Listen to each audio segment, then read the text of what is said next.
माझ्या महाराष्ट्रातील बांधवांनो, भगिनींनो आणि मातांनो, नमस्कार. जय महाराष्ट्र. खरं म्हटलं तर एक 2-4 दिवसापूर्वीच आपल्या भेटीला आलो होतो. मग असं नेमकं या 4 दिवसात पुन्हा आपल्या भेटीला येण्यासारखं काय घडलेलं आहे आपण जाणून आहात. सुरुवात करायची म्हटली तर आज माननीय सर्वोच्च न्यायालयाने आपण मुंबईमध्ये आणि महाराष्ट्रामध्ये, विशेषतः मुंबईमध्ये कोरोना नियंत्रणासाठी जी लढाई लढतो आहोत त्या लढ्याचं कौतुक केलेलं आहे. ही एक विशेष बाब आहे जी मला आपल्याबरोबर नक्कीच शेअर करायला आवडेल, किंबहुना आपल्याला ह्याची माहिती मिळालेलीच आहे. पण हे एकटे आपल्या यंत्रणेचं यश नाही. जर आपला सहभाग आणि आपलं सहकार्य या लढ्यामध्ये मिळालं नाही तर आपण हा लढा यशस्वी तर सोडाच, लढूच शकणार नाही. म्हणून पहिल्या प्रथम मी आपल्या सर्वांना धन्यवाद देतोय की आपण अत्यंत संयमाने, जिद्दीने आणि शिस्तीने ह्या लढाईमध्ये शासनाला आणि महापालिकेला, मुंबई महापालिकेला मदत करत आहात. दुसरा विषय आहे, त्याच्यावरती मी बोलणारच आहे. पण आपल्या भेटीला आलोच आहे तर कोरोनाच्या बाबतीत थोडीशी माहिती देणं हे मला आवश्यक वाटतंच. आपल्याला ही कल्पना आहे की आपण जे काही निर्बंध गेल्या काही दिवसापासून लावलेले आहेत त्या बाबतीत मी गेल्या वेळेला बोललो होतो की एक गोष्ट नक्की की रुग्णसंख्या जी काही झपाट्याने वाढत होती ती रुग्णवाढ आता किंचित थांबले नव्हे, ती आता थोडी खाली यायला लागलेली आहे. आता खरं आपण एका धोक्याच्या वळणावरती उभे आहोत. कदाचित आपल्याला असं वाटेल की आता ही लढाई आपण जिंकतो आहोत. नाही, अजिबात नाही. अजूनही एवढा गाफीलपणा आपल्याला परवडणारा नाही आहे. हां, ही गोष्ट खरी आहे की महाराष्ट्रामधल्या काही जिल्ह्यांमध्ये रुग्णवाढ थोडीशी उतरायला लागलेली आहे. पण त्याचबरोबरीने काही जिल्ह्यांमध्ये रुग्णवाढ थोडीशी व्हायला लागलेली आहे. ही नाही म्हटलं तरी त्या जिल्ह्यांसाठी ही एक धोक्याची घंटा आहे. इतर देशामध्ये काय चाललेलं आहे ह्या बातम्या आपण वाचता आहात. आपण निर्बंध लादून म्हणा किंबहुना निर्बंध पाळून म्हणा, एक सुरुवात केली दुसऱ्या लाटेची युद्ध करण्याची.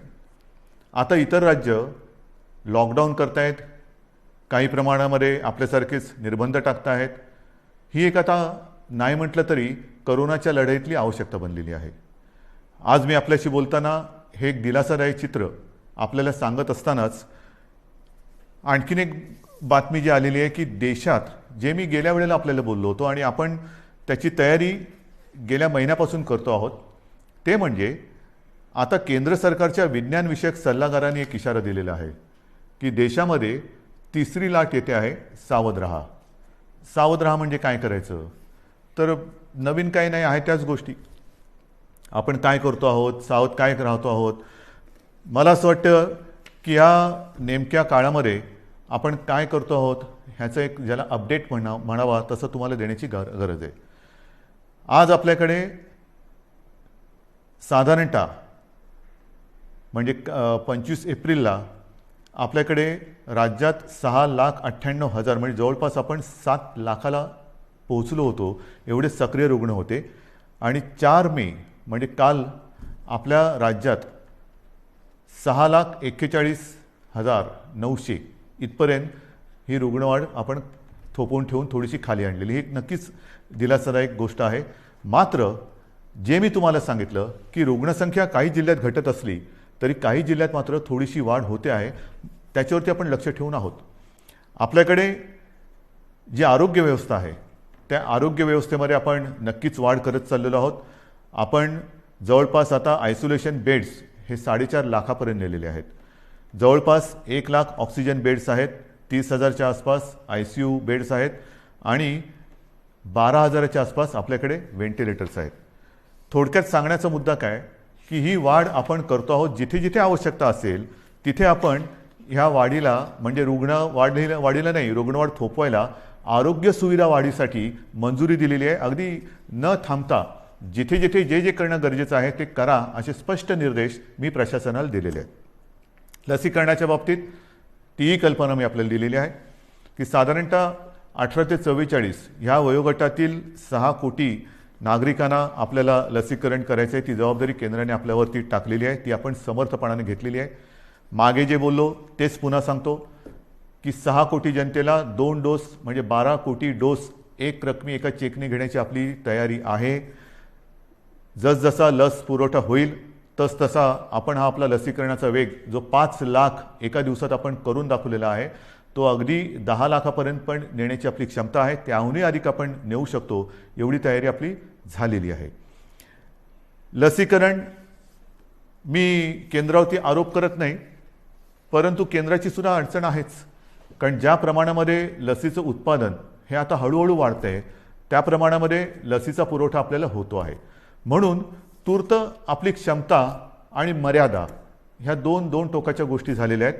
जसजसा लस पुरवठा वाढेल तसतसं हे लसीकरणसुद्धा आपण वाढवू. मग त्याच्यानंतर ऑक्सिजनच्या बाबतीत सुद्धा मी सांगितलं की साधारणतः रोज 1200 मेट्रिक टन ऑक्सिजन आपण दर दिवशी आपल्या राज्यामध्ये उत्पादित करतो. आज हा जो वापर आहे तो 1700 मेट्रिक टनच्या आसपास झालेला आहे. एवढा रोजचा आपल्याला ऑक्सिजन आज लागतो आहे. किंबहुना कालच आपण पाहिलं असाल की आपण केंद्राला आणखीन एक पत्र दिले आणि आम्हाला 200 मेट्रिक टन अधिक ऑक्सिजन पाहिजे ही मागणी आपण त्यांच्याकडे नोंदवलेली आहे. 1200 मेट्रिक टन हा आपल्या राज्यात उत्पादित होणारा ऑक्सिजन आणि त्याच्यावरचा 500 मेट्रिक टन ऑक्सिजन आहे तो केंद्र सरकार आपल्याला इथून तिथून राज्यातून बाहेरच्या राज्यातून नेण्यासाठी किंवा देण्यासाठी त्यांनी आपल्याला एक परवानगी दिलेली किंवा मंजुरी दिलेली आहे. हे झालं आजचं चित्र. पण तिसऱ्या लाटेसाठी तयार राहा हे जे काय आता आपल्या केंद्राचे देशाचे वैज्ञानिक सल्लागार बोलत आहेत आपण याची तयारी सुरू केलेली आहे. मी गेल्या काही दिवसांमध्ये प्रशासनाला याही सूचना दिलेल्या आहेत की महाराष्ट्र जो आज 1200 मेट्रिक टन ऑक्सिजन रोजचा निर्मिती करतो आहे ही निर्मिती आपल्याला किमान 3000 मेट्रिक टनापर्यंत न्यायची. किमान म्हणजे 1200च्या पुढे जवळपास 1800 मेट्रिक टन अधिक ऑक्सिजन आपल्याला येत्या काही दिवसात उत्पादन केलाच पाहिजे हा आपला आग्रह आणि आपला कटाक्ष आहे आणि सुरुवात झालेली आहे. मग वेगवेगळ्या प्रकारचे प्लांट्स आहेत, PSA असतील, आणखीन काही असतील. आता आपण 300 PSA मी मागे सांगितलं तुम्हाला प्लांट उभारणीसाठी मंजुरी दिलेली आहे. येत्या काही दिवसामध्ये त्याची सुद्धा सुरुवात होईल आणि काही ताबडतोबीने सुरू होतील. जसजसा प्लांट लावायला म्हणजे त्याच्या बांधकाम असेल आणखीन काही असेल त्याला जसा वेळ लागतो तेवढा वेळ लागेल आणि लवकरात लवकर ऑक्सिजन मिशन ऑक्सिजन हे त्याला मी नावच दिलेलं आहे मिशन ऑक्सिजन. येत्या काही दिवसात महाराष्ट्र हा ऑक्सिजनच्या बाबतीत स्वयंपूर्ण झालाच पाहिजे ही आपली अटकळ नव्हे हे आपलं कर्तव्य आहे आणि त्या दृष्टीने आपण हालचाल हे करतो आहोत. आणखीन एक गोष्ट हे आता तुम्हाला थोडंसं सांगणं मला गरजेचं आहे. रेमडेसिवीरच्या बाबतीत मी तुम्हाला सांगितलेलं आहे हळूवारपणाने केंद्र आपल्याला जो कोटा त्यांनी दिलेला आहे त्याच्यात हळूवार वाढ होते आहे. अजूनही पूर्ण जेवढी आवश्यकता आहे तिथपर्यंत आपण पोचलेलो नाही, पण हळूवारपणाने त्याच्यात थोडी प्रगती होते आहे आणि रेमडेसिवीरचा पुरवठा हा आवश्यकतेनुसार आपण प्रत्येक जिल्ह्याला करतो आहोत. काही जणांची तक्रार आहे की आमच्याकडे एवढे रुग्ण असताना आमच्याकडे एवढेच इंजेक्शन्स येतात. ही तक्रार आहे, जरूर आहे, पण त्यासाठी आपण आणखीन एक गोष्ट सुरू केलेली आहे.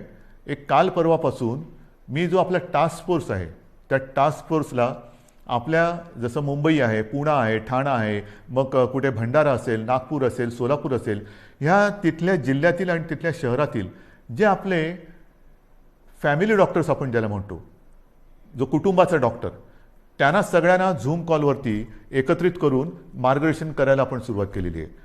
काय करायचं, आपल्याकडे रुग्ण आल्यानंतर त्याला कोविड झाला आहे तर घरातल्या घरात म्हणजे आपण म्हणतो ना की आवश्यकता नसेल तर हॉस्पिटलमध्ये येण्याची गरज नाही, पण आवश्यकता असेल तर हॉस्पिटलमध्ये त्वरित आलं पाहिजे. मग हे नेमकं जो काही एक मी म्हणेन फरक आहे तो कसा करायचा. घरी असेल तर घरच्या घरी कोणती औषधे दिली गेली पाहिजेत, कोणती दिली म्हणजे द्यायची गरज नाही आहे किंवा देण्याची गरज नसताना सुद्धा दिली जातात ती टाळली पाहिजे, ह्याचं संपूर्ण मार्गदर्शन आपल्या राज्यातील सर्व वाड्या वस्त्या अगदी गल्ली बोळातले सुद्धा जे आपले चांगले डॉक्टर्स आहेत, अनेक वर्ष जे प्रॅक्टिस करत आहेत आणि त्या वस्तीला एक आधार म्हणून काम करतायत, त्या सगळ्यांना सोबत घेऊन आपण पुढे जातो आहोत. रेमडेसिवीर असेल, अगदी इतर काही गोष्टी असतील, या सगळ्या बाबतीत आपण स्वयंपूर्ण होण्याच्या दृष्टीने वाटचाल करतो आहोत, की जेणेकरून तिसरी लाट, दुसरी लाट तर लवकर थोपवायची आहेच, पण तिसरी लाटसुद्धा जर का आली तर तिचा घातक दुष्परिणाम आपल्या राज्यावरती होऊ द्यायचा नाही, हा चंग बांधून आपलं महाराष्ट्र सरकार काम करत आहे. हे झालं एक करोनाच्या बाबतीतचं. मग दुसरा मुद्दा आहे तो साहजिकच आहे. जसा पहिला मुद्दा मी सांगितला की सुप्रीम कोर्टाने आज मुंबई महापालिकेच्या लढाईचं कौतुक केलेलं आहे, तसंच ही लढाई आपण लढत असताना, ही जिकराची लढाई, जीवावरती बेतलेलं संकट आहे, अगदी देशात हाहाकार झालेला आहे, आणि अशी ही लढाई आपण जिद्दीने लढत असतानाच एक सुप्रीम कोर्टाने आणखीन एक निर्णय दिलेला आहे, तो मात्र थोडासा निराशाजनक आहे. बरोबर आहे, मराठा आरक्षण. मराठा आरक्षणाची ही लढाई आपण न्यायालयाच्या माध्यमातून, न्यायालयाकडे आपण न्यायालयात लढत होतो. आपल्याला सर्वांना कल्पना आहे की काही वर्षांपूर्वी आपल्या विधिमंडळामध्ये सर्व पक्षांनी, म्हणजे तेव्हा तर शिवसेना आणि भारतीय जनता पक्षाची युतीच सत्तेमध्ये होती, आणि विरोधी पक्ष म्हणजे जे आज आपले सहकारी आहेत काँग्रेस आणि राष्ट्रवादी, ह्या राज्यातील प्रमुख 4 पक्षांनी आणि इतर सर्वांनी एकमुखी एकमताने मराठा समाजाला आरक्षण देण्याचा कायदा पास केला. तो मंजूर केला. मग त्याला आव्हान दिलं गेलं. उच्च न्यायालयामध्ये आपण ही लढाई जिंकलो.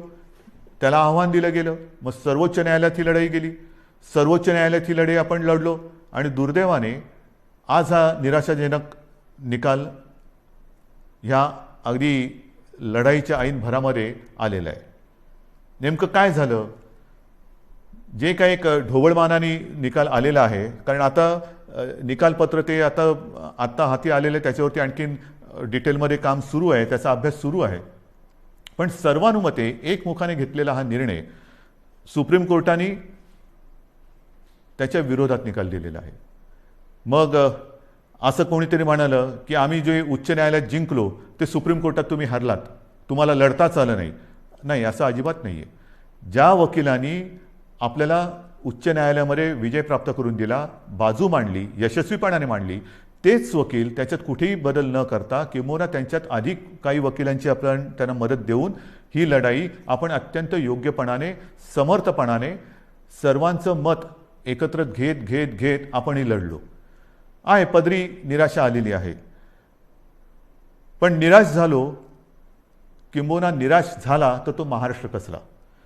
मी खास करून मराठा समाजाला एक वेगळ्या दृष्टीने धन्यवाद देतो आहे की त्यांनी फार समंजसपणाने हा निर्णय जो आहे हा ऐकलेला आहे. कुठेही थैथयाट केला नाही, आदळआपट केली नाही. त्याच्याबद्दल मी तमाम माझ्या मराठा समाजातील माता भगिनींना, बांधवांना हात जोडून धन्यवाद देतो आहे. आणि त्यांच्या नेत्यांनी सुद्धा, मी विशेष उल्लेख करेन, छत्रपती संभाजीराजे यांनी सुद्धा अत्यंत समंजस्याने आपली प्रतिक्रिया दिलेली आहे. हे दिवस लढाईचे नाही आहेत, निदान आपल्यात तरी नाही आहेत, कारण सरकार आणि आपली भूमिका एक आहे.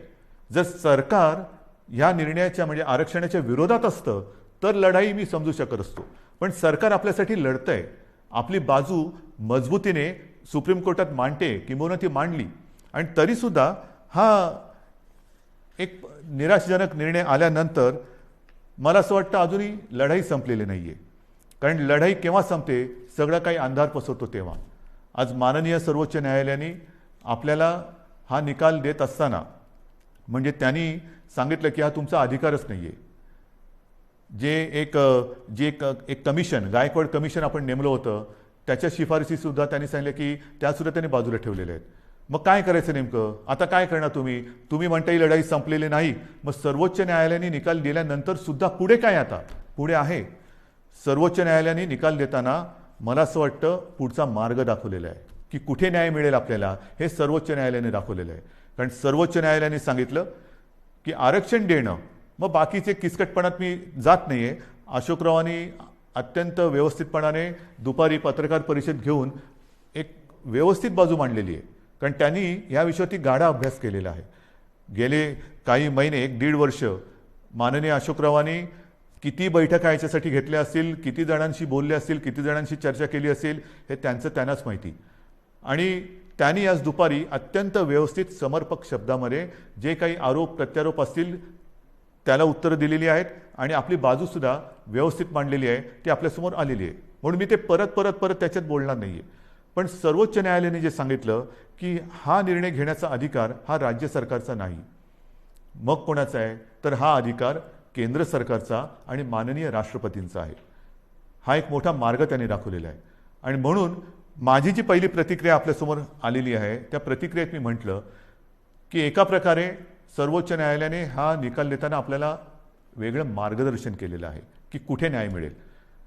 त्याच वेळेला मी म्हटलेलं आहे की केंद्र सरकारला म्हणजे माननीय पंतप्रधान आणि माननीय राष्ट्रपती यांना मी हात जोडून विनंती करतो आहे की आता हा अधिकार आपला आहे हे सर्वोच्च न्यायालयाने सांगितलेलं आहे.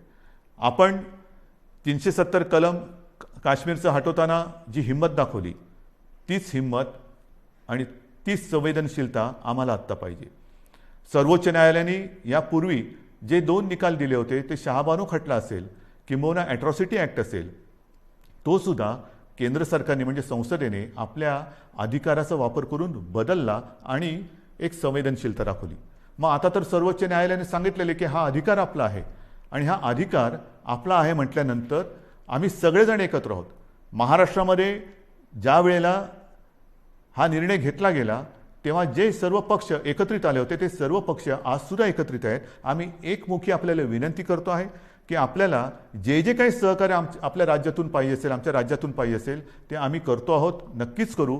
मात्र आता सहनशीलता ही आहे. माझा मराठा समाज हा सहनशील आहे, कुठेही आतताईपणा त्यांनी केलेला नाही. न्याय हक्कासाठी रस्त्यावरती उतरला, तो सुद्धा शांततेने उतरला. अशा ह्या समाजाचा लढवय्या शेतकरी सगळं मी आपलं वर्णन केलेलं आहे. ह्या समाजाला न्याय देण्यासाठी आता केंद्र सरकारने जास्त वेळ न लावता निर्णय घ्यावा. मी आपल्या माध्यमातून माननीय राष्ट्रपतींना आणि माननीय पंतप्रधानांना विनंती करतोच आहे, पण उद्या अधिकृत पत्रसुद्धा मी त्यांना देतो आहे. जर का आणखीन आम्हाला तिकडे येऊन भेटण्याची आवश्यकता असेल तर तीही आम्ही करायची तयारी आहे. आणि ही एक मागणी आम्ही करत असताना सर्वोच्च न्यायालयाच्या निकालाची प्रत ही आत्ता संध्याकाळी उशिरा प्राप्त झालेली आहे. त्याचासुद्धा अभ्यास आपल्या ज्येष्ठ विधिज्ञांकडून सुरू आहे. ज्येष्ठ वकिलांची एक मी म्हणेन फौज, कारण समिती फार छोटा शब्द झाला, फौज ही आपल्यासोबत आहे. त्यांच्यासोबत आजपर्यंतसुद्धा विचारविनिमय केलेला आहे. आता मात्र सर्वोच्च न्यायालयाची ही प्रत प्राप्त झाल्यानंतर त्याचा अभ्यास सुरू झालेला आहे. त्याच्यात आणखीन काही मार्ग दाखवलेत का तेही बघतो.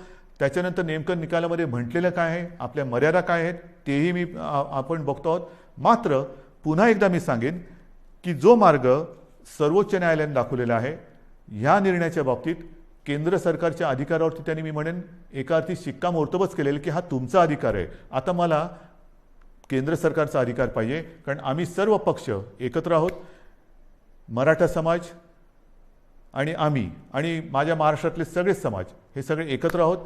ही मागणी केवळ एका समाजाची नाही, तर न्याय हक्काची मागणी ही महाराष्ट्राची आहे आणि तिचा अनादर केंद्र सरकार, माननीय पंतप्रधान आणि माननीय राष्ट्रपती करणार नाहीत, ही मला खात्री आहे, हा मला आत्मविश्वास आहे.